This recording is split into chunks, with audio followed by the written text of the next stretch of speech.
Hi guys! Bago tayo mag-cooking serye, tara samahan niyo muna ako mamitas ng sili at saka ng kamyas. Alam niyo ba guys, dito sa amin, ito lang talaga ang pinakamaganda kahit na malayo kami sa Tianggihan, pero may mga tanim yung mga kapitbahay namin. So, pwede lang kami kumuha, pwede kami bumili, minsan namimigay lang. Tulad ng kamyas na to, namimigay lang to guys, kahit sino lang pwedeng kunin dito. Tignan nyo ba naman, napakadami niyang bunga. Masarap talaga to gawing sausawan pag isda yung ulam nyo. At ito na pala ang nakuha namin umagang umaga, di ba? So, ngayon, mag-prepare muna tayo ng gagamitin natin para sa ating pizza. Alam nyo ba guys, kapag may 100 pesos lang kayo, marami na kayong makakakain nito.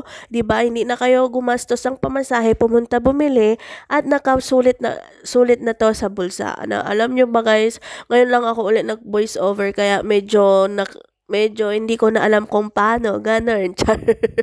So, ang una-una pala is bumili ako ng pineapple at saka tomato sauce at saka cheese. Naggayat lang ako ng cheese at saka yung hiningi nating bell pepper at saka bumili lang ako ng worth of 20 pesos na hotdog. Hiniwa-hiwa ko lang kasi kami lang naman ang kakain nito at may sobra pa kaming sliced bread kaya yung nagastos ko is worth 100 pesos. Bale, 10 na kami ang nakakain. Ganon. Alam nyo ba guys, kung kung natitipid kayo, wag na kayo bumili sa labas ng mahal. Kayo na lang ang gagawa kasi marami naman nagtuturo ng DIY kung paano gawin. Masarap na din. At saka kung gusto nyo ng extra spicy, magdagdag lang kayo ng hot sauce kasi kami may extra hot sauce kami dito kaya masarap siya. Bale, wala man talagang dito step by step. Kayo nang bahala kung anong gusto nyong unahing ilagay at anong gusto nyong ilagay kasi ito lang ang available dito sa amin kaya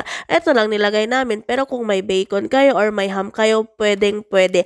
At yan ang step na gagawin nyo. At painitin muna natin yung kawali. Maglagay tayo ng konting oil. At ito na ang kinalabasan. Kumain na ako guys kasi nawala yung video kung paano ko yun ininit. Alam nyo ba guys, initin nyo lang yung pan tapos takpan nyo lang para makuha nyo ang crunchiness ng pizza natin. Pag sa tingin nyo okay na yon. Bye! Mainit. Akin na to, sure ka this way.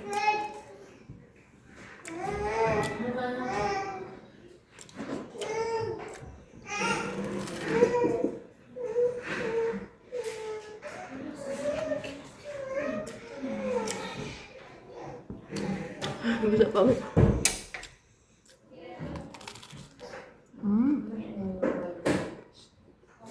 Bango.